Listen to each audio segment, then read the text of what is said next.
Hello, everybody. Welcome to the At Hugh Smiley podcast. And we have a very special guest today, all the way from Nigeria. And just before we begin, I would love you to, if you like the interview, the conversation that we're going to have, if you could click on the like button, and also subscribe to the channel so that you can receive notifications in future of videos that will be coming out one a week, perhaps something like that, with very, very interesting people from all different backgrounds and uh, different countries. And so um, away we go. So my guest today is Tanyi Forchu from Nigeria, and he is a poet who writes about timely topics, relevant subjects of the time that we're living in. And there's also a kind of a devotional aspect to his poetry, uh, a little bit like in the style of Rumi or the Bhakti poets, the Bengali poets of India in the past, and also is a musician and a rap singer and involved in community building. So please take it away, Tanyi. Say hello to the folks out there. Greetings and hello, everybody. Most, importantly, Hugh, thank you very much for this conversation. It's really good to be here, and I'm really looking forward to converse meaningfully and share, and learn at the same time. Great. Great. So, those of you who have been along for the ride on our videos, you know that sometimes they're a little more interview oriented, and other times, mostly it's a conversation, what I like to call an authentic dialogue. So, I may pose a couple of questions to Tanyi, uh, and at other times, we'll just sort of organically follow the stream, follow the vibe, and see what arises. Okay. So, first of all, Tanya, I love poetry myself, and I'm a bit of an amateur poet. I just love to write a little poem once in a while. So, could you tell us a little bit what's your experience personally as a young man? I think you're 29 or 30, right? And what's your experience? How did you start writing poetry, and how do you relate to the art? Yeah, so poetry is to me a form of expression. I think it is naturally and generally a form of expression.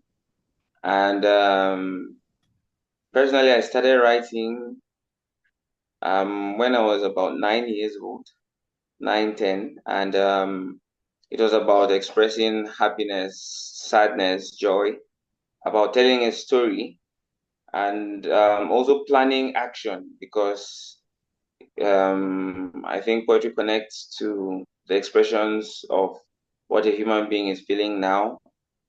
Okay, I'm feeling happy or sad. I want to do this to make this better or worse, So expressing the future about the present emotion and, you know, also learning. It has also been learning styles, of expression because I think poetry births other forms of artistic expression, like even music, um, even prose, because from a line of poetry you can express in detail a line of a book of prose, So expressions of feelings of joy, most of the times, feelings of thankfulness, and yeah, feelings of sadness, a lot of anger, rage, um, but then that desire to move on and know Hmm. the truth. So that is where I will say, to me, the inspiration is burst from. So any experience, anything I'm going through,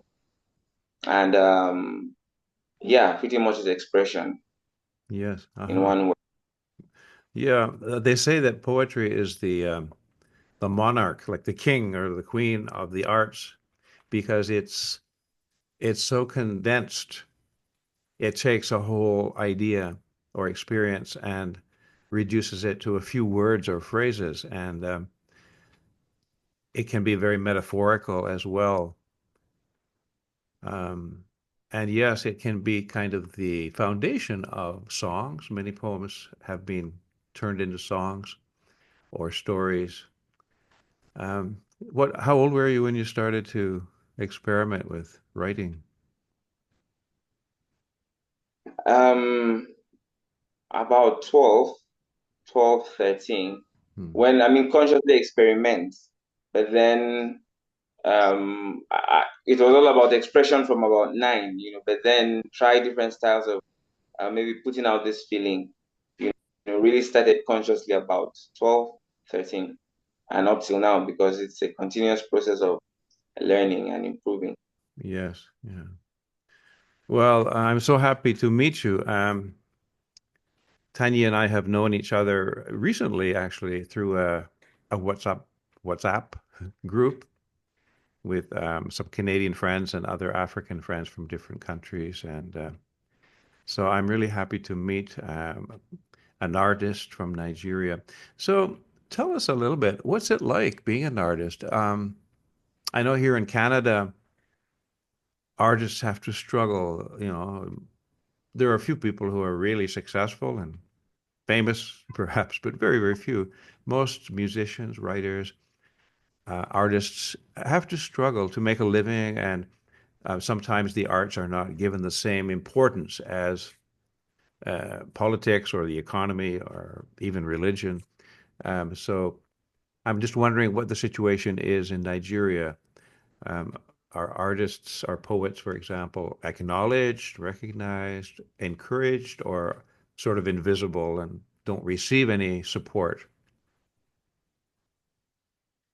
Yeah, so I think it's basically the same thing with just our own reality and maybe a little bit smaller because in terms of um, the arts, I believe the Western world has a platform that has existed for a longer time, and we are still at that level, building the platform in terms of, but we experience the same thing. For example, yeah, you mentioned an artist, are they acknowledged? I'll say there are different communities, and there is acknowledgement, and at the same time, there is the struggle, because um, the artists in the community are constantly contributing with two visions. One is to get to the top in terms of their careers, and another one is to, maintain the integrity of the art, the message. So living in Nigeria now as a poet, I think this is the time, and as an artist, our ideals are challenged the most with all the challenges in the world, not just Nigeria, all over. So how to keep consistent with the message of the art? How is the art causing positive change, and at the same time, Hmm. how are you making it a business? How are you living out of it? So it's the usual thing, but arts here, to do arts here, this is a strong suggestion, and everywhere there has to be an alternative source of income to support the art itself, and the exposure of the arts in terms of promotion. And when there is a comfortable means to support, then you see the integrity of the arts is maintained, Hmm. because there is a mad rush here, so as all the other parts of the world, in terms of being an artist, and in terms of navigating between surviving, making ends meet, and also sharing the arts Hmm. and impacting people with the arts. Right. Yeah. Yeah. Well, thank you very much for that um, perspective. So, would it be possible for you to share one of your poems, or maybe a short one or medium, whatever you feel inspired to share right now? Yeah, sure. I'll just look for. I don't really have any memorized. I mostly write them down. So if you Yeah. just give me some time. Sure. Yeah. Take your Oh, time. Take your time. I'll just make a little pause here and then we can start right up again. Hi there, we're back again. So, Tanya, you found a poem. Yeah. Great. Is there anything about the poem you'd like to tell us? Like how it. Yeah, the name, yeah, Cool. sorry, the name of the poem is called um, Maiden of the Mother Temple. And this poem was inspired by a lady I met in the Mother Temple in Uganda.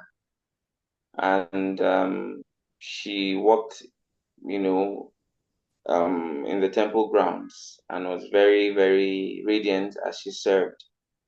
And then just watching this woman walk happily, inspired the thought, the poem, you know. I see. What's the Mother Temple in Uganda? Okay, so the Mother Temple is a temple in Uganda in Kampala where the community comes together to worship, pray, commune generally. Everybody, every religion, every sect, and it is also a place where social action to the betterment of the community is promoted, you Hmm. know, Oh, within Uganda. And yeah, right. Sounds like a great place. I'd love to visit there someday. Okay, so yeah, the maiden of the Mother Temple. yeah. So if I may go ahead, Yeah, go ahead. Yeah. this servant of the Most High, her smile warms up the cold mornings and sets joy in the hearts of everybody. Never caught in a frown, indeed, happiness is her crown. Color she adds to the house of God. She may not speak, but her spirit breathes the language of love as she welcomes all with a broom and a very big mop. This servant of God, this maiden that my heart presently thinks of, a glance at her eyes in the morning awakens true happy spiritual feelings. I may not know where you come from, but yours is a soul I shall always recall. I wonder what is in thine heart. What ignites such a divine spark? Oh, I wish you everywhere, bringing joy with your smile and heart. Oh, I wish you everywhere, spreading delight to the loved ones. May your soul keep radiating happiness. May your troubles be remedied. May this path of service find you in consistency and steadfastness. This servant of God, thank you, handmaiden of the Mother Temple, she who cleans the resting place of the hands of the poor. Thank you, O friend. May your soul be a resplendent example. Hmm. That's very beautiful. I was visualizing a temple on a hill and this woman with great humility and love and the spirit of service, cleaning. Hmm. It makes me think also, I've been for my whole adult life in the vocation of healing and of the body. I'm a body worker and give different treatments like massage and shiatsu, but also for 40 years a psychotherapist in the mind, healing the mind.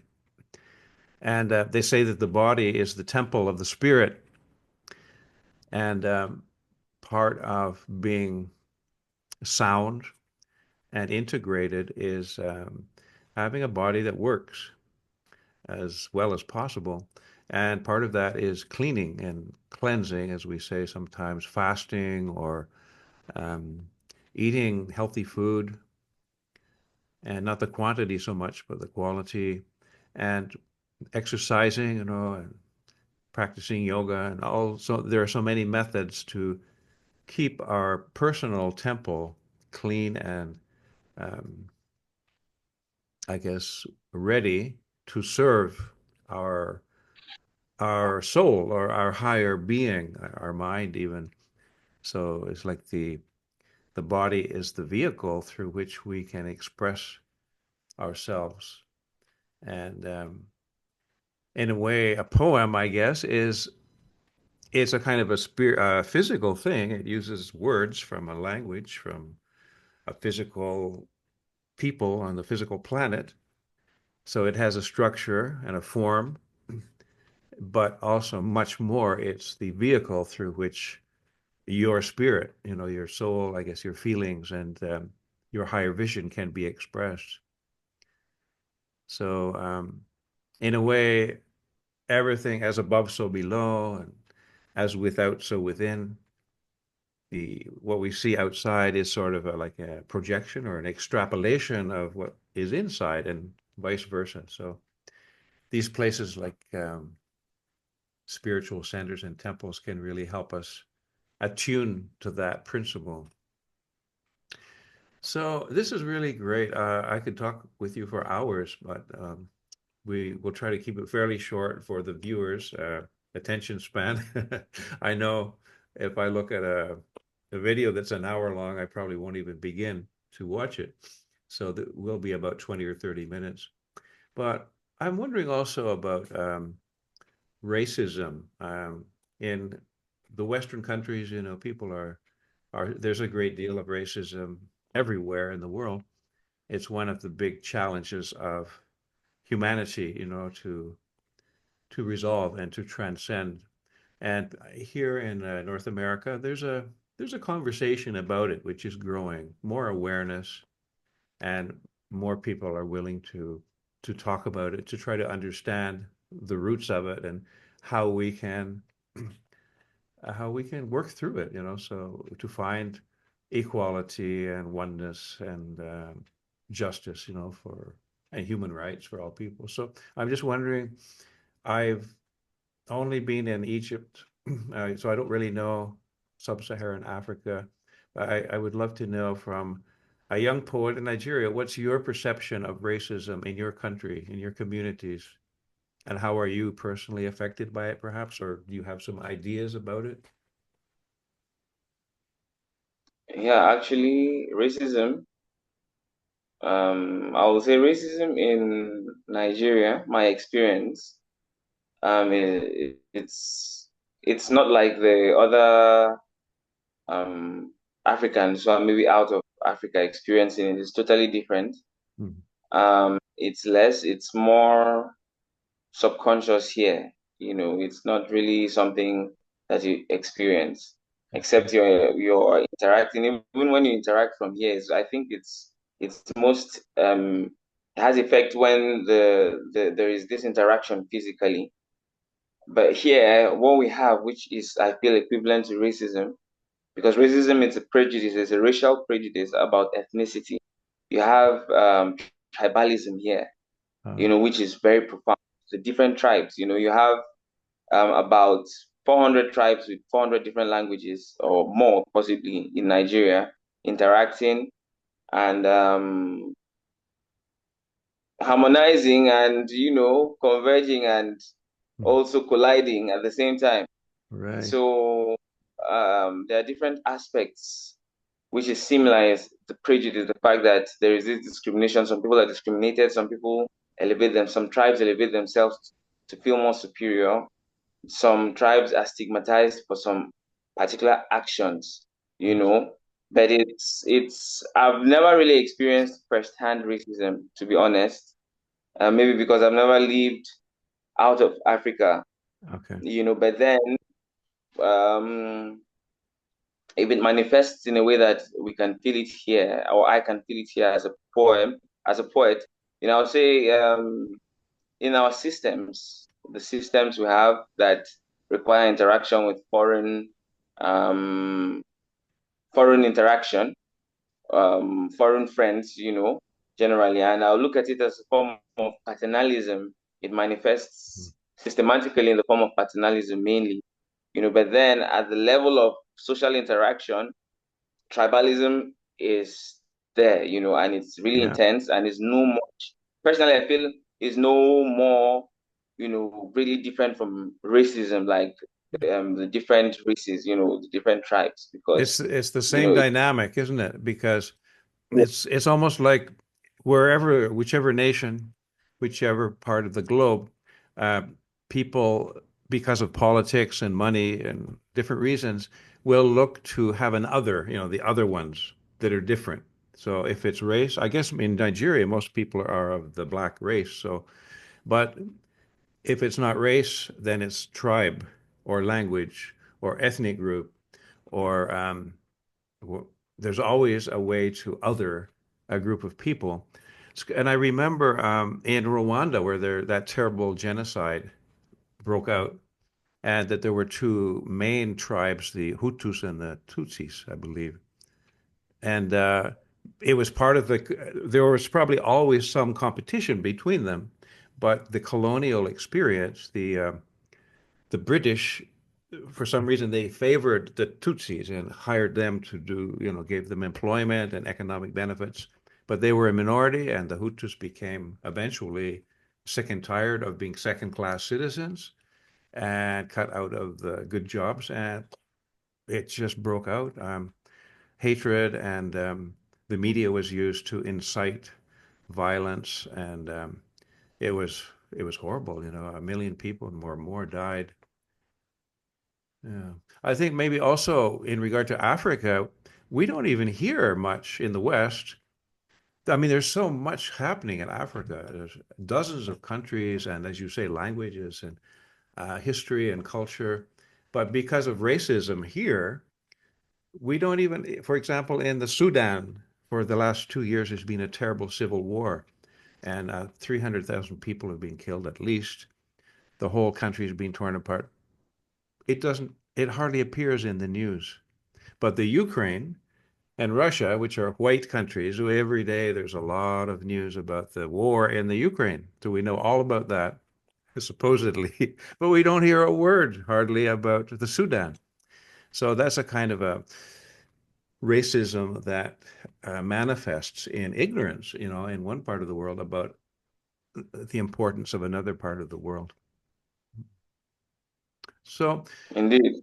yeah. So, one of the themes that I'd like to bring up with all of our guests is the the question, I guess, of has there been a point in your life? Now you're pretty young so far, but uh, nonetheless, where you had a kind of a turning point in your consciousness, or an opening to spirituality, or an awakening of the way that you see yourself and the world. Was there something, or someone perhaps, or an event or a process that provided you with that sort of awakening experience that caused a change in direction, perhaps? Yeah, so to me, I've ever since I can remember myself being conscious, I've always believed that there is God, Uh-huh. and there's a source of creation, but then many things were unanswered to me, But then about 7 years ago, or about almost 10 years ago, when I made some decisions to really follow what I wanted or what I felt I needed, I think, and one of which was actually striving as an entrepreneur, working with friends and collaborating with family. Um, there was a lot of hardship, and this hardship naturally pushed one to the source of creation. And in the writings of Abdul Baha, which could be checked out, called Some Answered Questions, came the answer to many um, questions in my heart about existence, about suffering, about purpose. And in fact, it's an ocean Mm. of beautiful poetry, Mm. but also answers. So that was the point where maybe my consciousness increased, I feel, or maybe there was a need to work to a conscious increase of consciousness. Mhm. And it required, I think one of the turning points, or one of the important things I I am learning is the importance of service, work done in the spirit of service to become the sole purpose of one's living in this world, to perfect everything in a way that will help the individual and help the community. Mhm. Be it your poetry, be it your Mhm. um, business, or be it the arts, anything you're doing, what is that foundation that defines it? And that was when, to me, it really, okay, this is certain, and that means some degree of sacrifice has to be made, to pursue what you want to pursue, to how it's supposed to be, or at least start the path, Yeah. of consciously saying, okay, I want to be this type of better person or Mhm. improve in this particular type of way. So let's say 7 years ago, and let's say a lot of um, challenges and Yeah. also victories led to one's Yeah. search for deeper meaning. Yeah. Yes. No, that's beautiful. For someone like yourself who is artistically or even poetically inclined by nature, to discover a spiritual teaching, because Abdul Baha is the Baha'i faith, correct? Um, to discover a language or a revelation which is like an ocean of, what did you say? An ocean of words for one thing, but also ideas and answers and questions and musical notes. That's a beautiful way to relate to a spiritual teaching as an artist. Mm. So maybe one before we wind down, you mentioned community and service, and I think I read some Abdul Baha, and I remember someone asked him. He uh, he was visiting North America, I think, from the Holy Land, Palestine at the time. It's in Israel now, but and someone asked him, "What's the key to self-realization?" Which a lot of people who are on some kind of a spiritual path, are looking for this awakening or a spiritual recognition of the true self and the meaning of life and those big questions. So they said, Abdul Baha, what's the key to self-realization? I think it was in the Theosophy Center that he was giving a talk. And he said the key to self-realization is self-forgetfulness. So it's sort of the opposite. Like a lot of people who are on a personal new age or spiritual path, still it's all about me, my yoga, my meditation, my my methods. And but what he's saying is forgetting the self and thinking of others more than the self, which is not really, except for mothers perhaps, who have to do that, the nature of their job. But in our societies, it's not that common for people to first think of other people and then themselves. There's more of an egotistic, or it's me or my family maybe, and then who cares about the rest?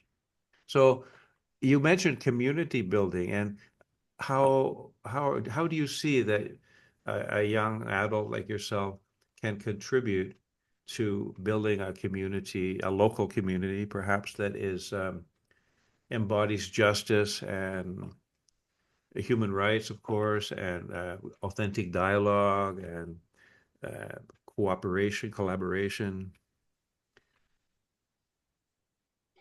Yeah, so I think there are a few things, one of which is love. Love is, at the center. And Yeah. another thing is selflessness, as you mentioned. How can we have in a community the individual, we have the community as a whole, as a collective, and we have the institutions. So how can the individuals, families, how can we instill in each and every individual within this particular place or cluster that um, mindset, that consciousness of selflessness, as you mentioned, Hmm. how can we do this? How can we have a sense oriented towards the betterment of ourselves and the community? How can we come together to cooperate in ways that will improve our lives, which will require sacrifice? Because the truth is, sacrifice is at the base of everything. So how are we educating ourselves? Education is another very important um, tool. What type of education is building this type of consciousness, and what is the action that is arising from this type of consciousness? You know, so we have to have a system. We have to connect ourselves to a system that builds the consciousness about united community, a collaborative community, where meaningful conversations give birth to meaningful actions, where arts is a form of propagating this, where the sciences collide with the arts and even culture, giving birth to um, projects, that will cause the development of the Right. community. You mentioned just before we started to record, we were checking in, and you mentioned that you're helping to plan an event in your area. Could you talk a little bit about that as an example, perhaps, of a project? Oh yeah. So this is an artistic project called The Grill. It's about storytelling, and Oh, it's yeah. bringing artists, poets, spoken word artists, writers, storytellers, musicians, dancers, to one space. And the aim is to share in meaningful arts, and it's also, yeah, to entertain people, but it's an alternative form of art because the main aim is to bring forth that poetic form of art Mm-hmm. and storytelling, the aspect of our cultural story telling. So it's in Enugu. It's happening in Enugu on the 28th of this month, which is Friday, February 2025, at Slang Global Mm-hmm. in Enugu Mm. State. Yeah. Okay. Great. Well, if there are any viewers in that area, be sure to attend.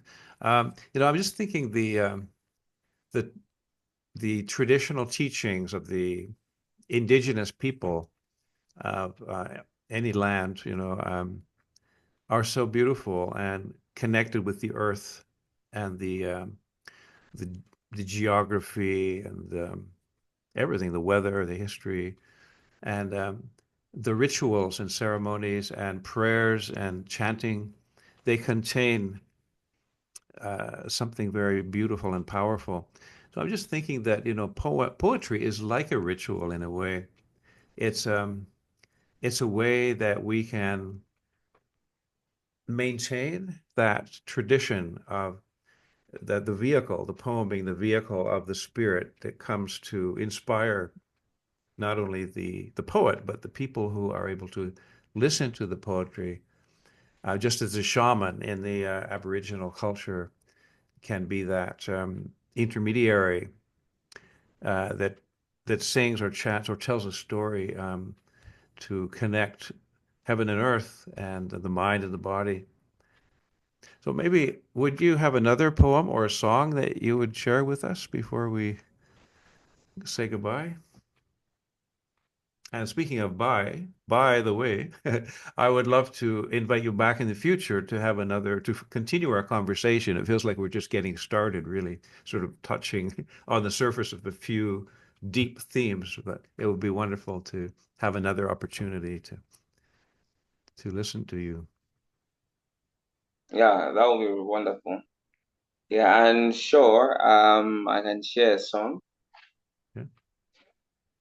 Yeah, I was just thinking of which to share, but all right, I think the name of this song is the name of this song is titled The Master, and it's about an individual who embodies qualities that um seek to improve every aspect of our life, you Okay. know. All right, so if The I may master. proceed. And these are your words. This is your poetry with a melody. Yeah. Yes. Okay, great. Go ahead.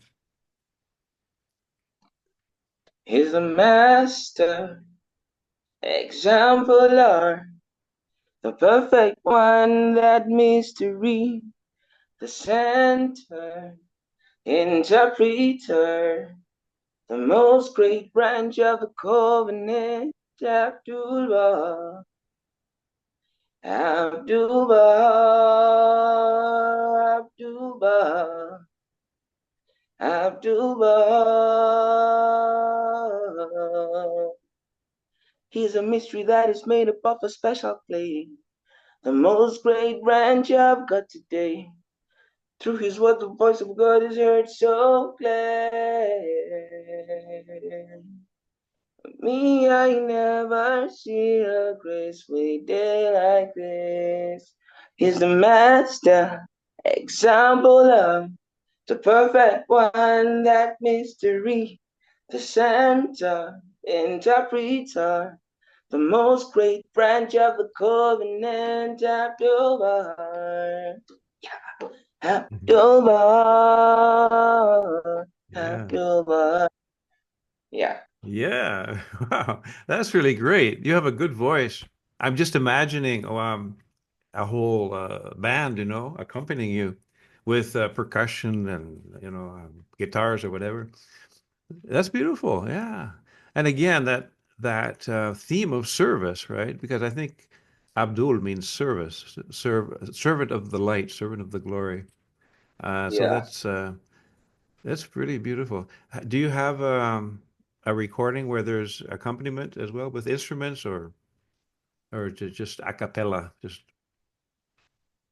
Yeah, so it's in production. This is actually, as you say, the song dedicated to service, and he who is the example of service. It's in a project coming up soon with some friends, in collaboration with some friends. okay, You know, great, once it's released, it's shared. You know, yeah. So it has accompaniment, but not yet wonderful. released. Yeah, Well, when it's finished, if you would like it to be shared, you could send it to me. I'd be happy to share it with my friends and social media, whatever. Get your music out there and your words as well. that'll be great. Okay, Tanya. Well, thank you so much for taking this time and helping us to get to know you and a little bit about, your background and your culture and what you're doing in this precious life on this beautiful planet in Nigeria. Are you in the south of Nigeria or the central part, southeast? The southeast, yeah, Southeast, southeast. okay, down towards Cameroon. I think you told me in a previous conversation that your mother is from Cameroon, or My father is from Cameroon, and my you're, mother is from southeast Nigeria. I see. Okay, so you're familiar with that border area. Yeah, beautiful. Well, okay, thanks so much. And I guess it's the middle of the afternoon over there, so have a great rest of the day. Thank you very much, Hugh. It's really nice being here, and we'll catch up All right, later for sure. great. Yeah. Bye. Bye bye.